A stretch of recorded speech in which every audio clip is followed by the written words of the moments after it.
Resenha do TJSC. Começa agora a resenha TJSC com os destaques do Poder Judiciário Catarinense.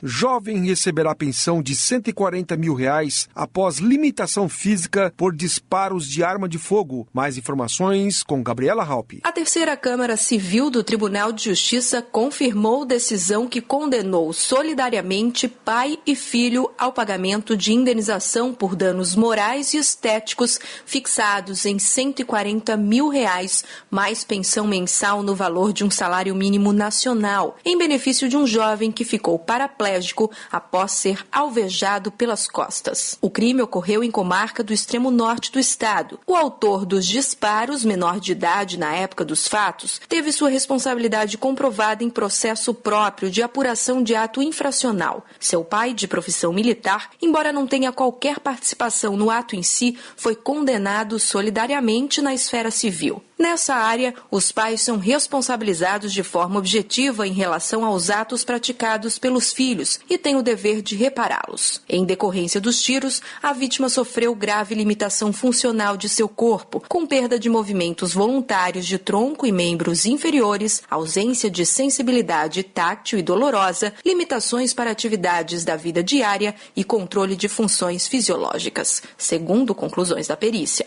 O desembargador Marcos Túlio Sartorato foi o relator da apelação e a decisão foi unânime.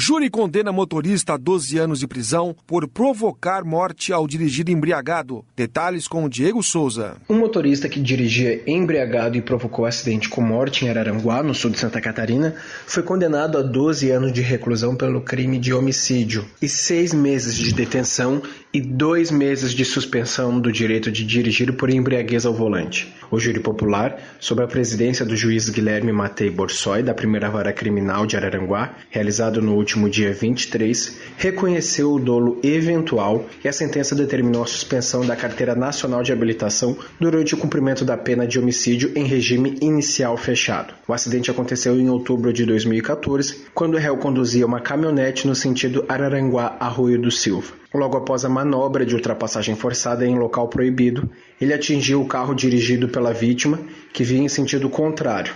Testemunhas chegaram a filmar a maneira como o réu conduzia o veículo em zigue-zague na pista.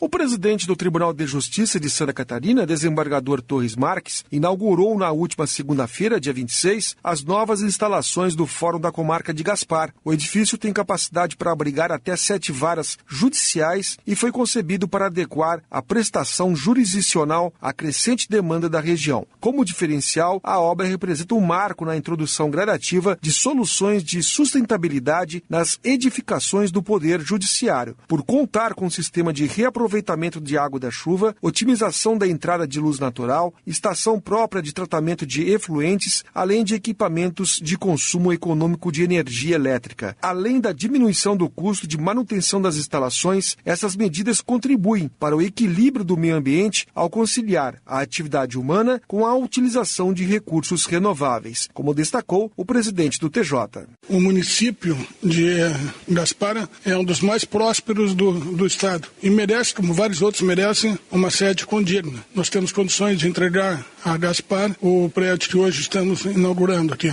Valores oriundos do Fundo de Reaparelhamento, como sempre gosto de dizer, que foi criado pelo desembargador Aires Gama Ferreira de Melo, e é um prédio que tem uma peculiaridade, a sustentabilidade, que hoje nós tanto falamos, inclusive na parte ambiental, nós temos aqui o que há de mais moderno quanto à sustentabilidade. O juiz de direito Renato Mastella, diretor do fórum, também comentou a inauguração do prédio. Prédio com instalações modernas, amplas, que vai facilitar bastante o trabalho dos servidores, dos advogados, promotores de justiça, juízes, também aos jurisdicionados. O espaço vai contar com cartórios amplos, gabinetes, anexo à sala das audiências, com bastante estrutura, com mediação familiar, serviço social, serviço de apoio à execução penal, enfim, vai ter um serviço completo para todas as áreas do direito. O edifício manteve o nome do desembargador Belisário José Nogueira Ramos, em memória, escolhido pelo Poder Judiciário para identificar o Fórum da Comarca de Gaspar.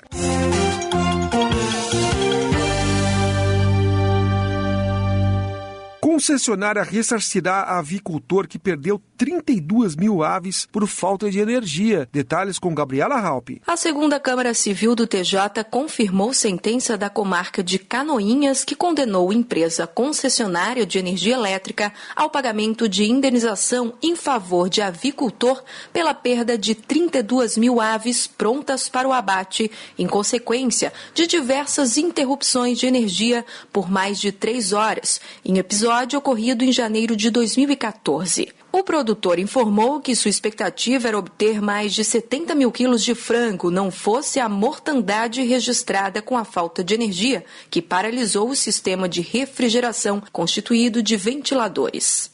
A empresa, em sua defesa, alegou que o avicultor não promoveu a atualização de seus dados cadastrais e que desconhecia sua real necessidade de consumo, principalmente porque os aviários movidos à energia elétrica exigem alta potência e registram consumo de energia elevado. Por fim, contestou ainda laudo apresentado de forma unilateral pelo produtor que constata a motivação para a morte dos animais.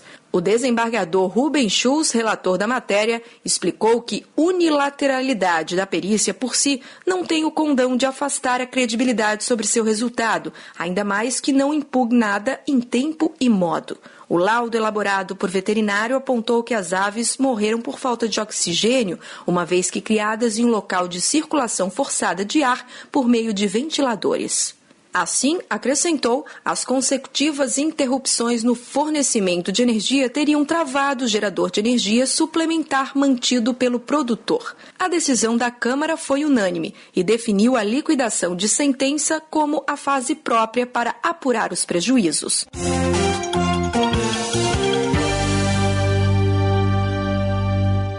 Justiça corta a aposentadoria de servidor com proventos de cargo distinto do efetivo. Mais informações com o Diego Souza. A primeira Câmara de Direito Público do Tribunal de Justiça confirmou decisão de comarca do litoral norte do estado que julgou extinta, sem julgamento de mérito, ação proposta por servidor contra a administração municipal que resistia em reconhecer e pagar a aposentadoria ao cidadão, baseada em sua última função ocupada. A função era de secretário de gabinete do vice-prefeito, enquanto seu cargo efetivo era de técnico de contabilidade. Em seu favor, o funcionário público utilizava decreto municipal que concedeu aposentação nos termos pretendidos com óbvio acréscimo de valores. A Câmara entendeu que o almejado incremento remuneratório funda-se em ato nulo de pleno direito porque inconstitucional.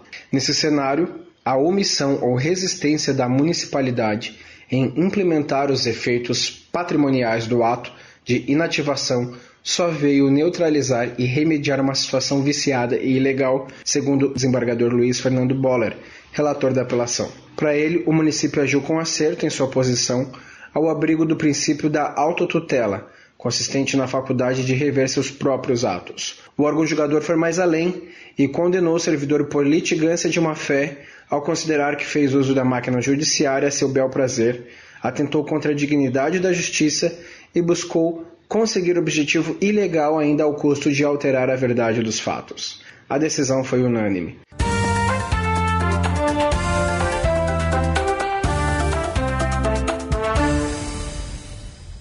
No quadro Entrevista, o jornalista Diego Souza conversou com o desembargador Ricardo Negrão, do Tribunal de Justiça de São Paulo, sobre a nova interpretação da lei da falência na ótica do novo Código de Processo Civil. Acompanhe um trecho da entrevista. Quero começar essa pergunta pedindo para o senhor esclarecer a diferença entre falência, recuperação judicial e recuperação extrajudicial, por gentileza. Uma pergunta interessante, Diego. A diferença entre falência, recuperação judicial e recuperação extrajudicial é quanto ao momento da crise econômico-financeira. Se a crise econômico-financeira se situa numa situação em que não há mais possibilidade de o empresário obter os benefícios da lei, então ele deve requerer a falência ou um credor dele requererá a falência dele.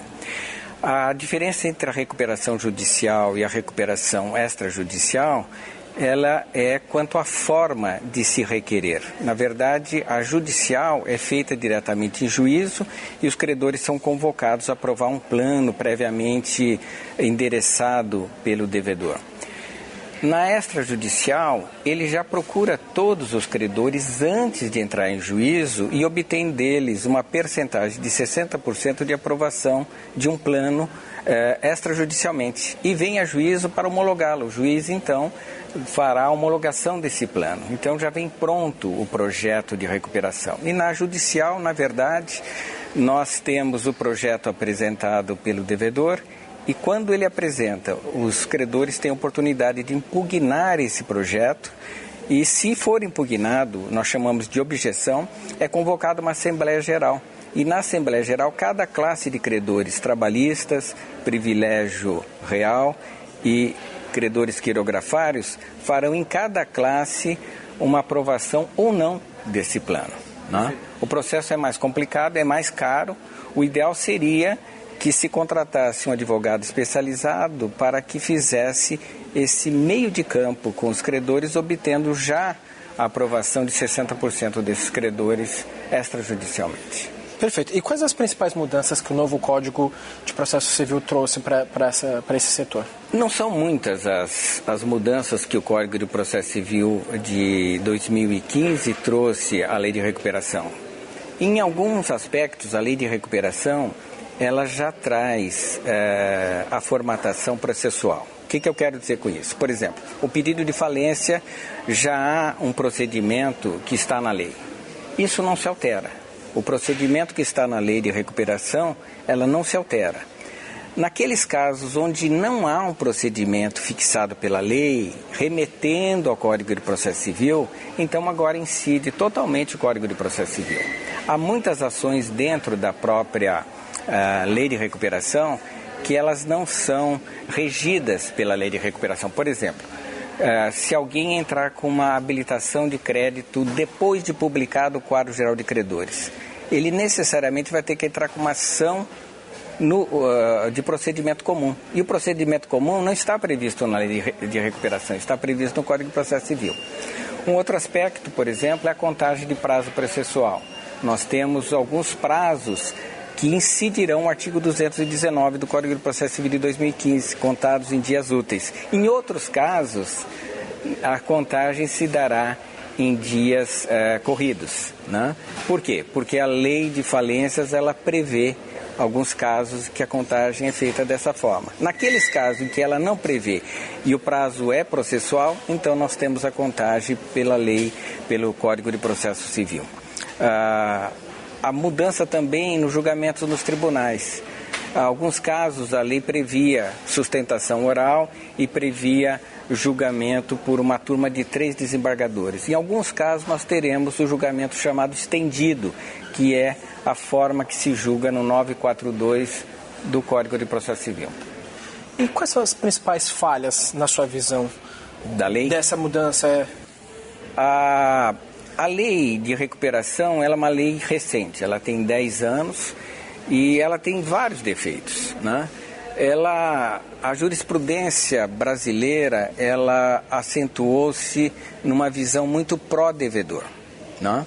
E nós sabemos que uma visão muito pró-devedor, ela torna ineficiente o processo todo. Haveria de existir um equilíbrio entre situações pró-devedor e pró-credor, para que houvesse um equilíbrio entre as partes. E a nossa lei possibilita muita manobra e estratégia só pelo devedor. E o credor fica muitas vezes perdido no meio dessas situações criadas pelo devedor. Situações de prazo, de alongamentos.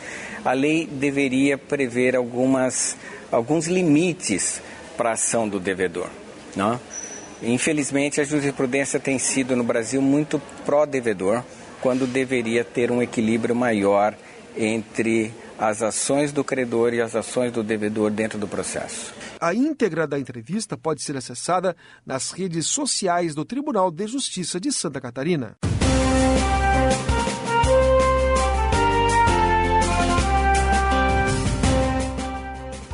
Essa foi mais uma edição da resenha TJSC. Apresentação Marco Aurélio Gomes. Participação de Gabriela Halpe e Diego Souza. Textos e supervisão, assessoria de imprensa do Tribunal de Justiça de Santa Catarina. Até breve.